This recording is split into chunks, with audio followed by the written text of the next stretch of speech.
Exodus part 4, when fear delays destiny. The spies, the wilderness, and the God who still walked with them. There comes a moment in every journey of faith when standing still becomes more dangerous than stepping forward. Israel had seen the sea split. They had tasted manna from heaven. They had watched water pour from a stone. And they had stood trembling at Sinai as God spoke fire into law. And yet, when they finally stood at the edge of promise, they hesitated.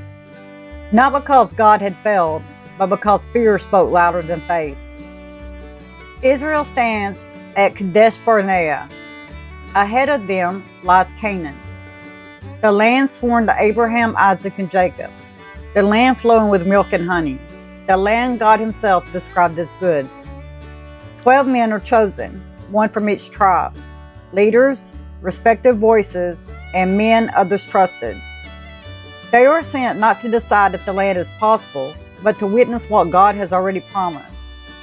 And for 40 days they walk the land. They see vineyards so heavy it takes 2 men to carry a single cluster of grapes. They see fortified cities, and then they see giants. They see both abundance and opposition. Because promise is never empty, but neither is it unchallenged. 2 reports, 1 truth. When they return, the congregation gathers. 10 spies speak first. Their words drip with fear. Yes, the land is good, but the people are strong. But the cities are fortified. But we are small, but we cannot win. Fear always acknowledges God's gifts. Then immediately explains why they don't work. Then Caleb steps forward. His voice cuts through the noise. Let us go up at once and take possession, for we are all well able to overcome it. Joshua stands with him. Same land, same giants, same facts, but a different lens. Faith does not deny obstacles. It remembers who walks beside us. The people choose a voice that matches their fear. They weep all night. They grumble against Moses, and they accuse God of cruelty. Why did the Lord bring us here to die? They talk of returning to Egypt, to chains they once begged God to break. And fear always romanticizes bondage when freedom demands courage. And in that moment, the unthinkable happens. A generation rejects its destiny, not because the land was impossible, but because belief was. The cost of unbelief. God speaks, not in a rage, but in grief. How long will these people despise me? The judgment is measured, not vindictive. 40 days of spying became 40 years of wandering. 1 year for every day they chose fear over trust. Not one of that generation, except Joshua and Caleb, would step into the land. Unbelief delayed destiny. Their fear cost children the inheritance their parents could have claimed. This is not punishment alone. This is consequence. When we refuse to walk forward, we force God to work around us instead of through us.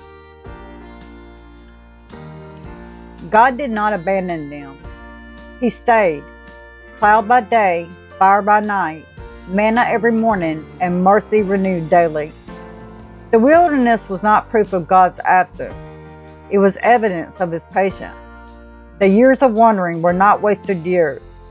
They became years of discipline, years of humility, and years where God reshaped a people who could not yet carry promise without pride.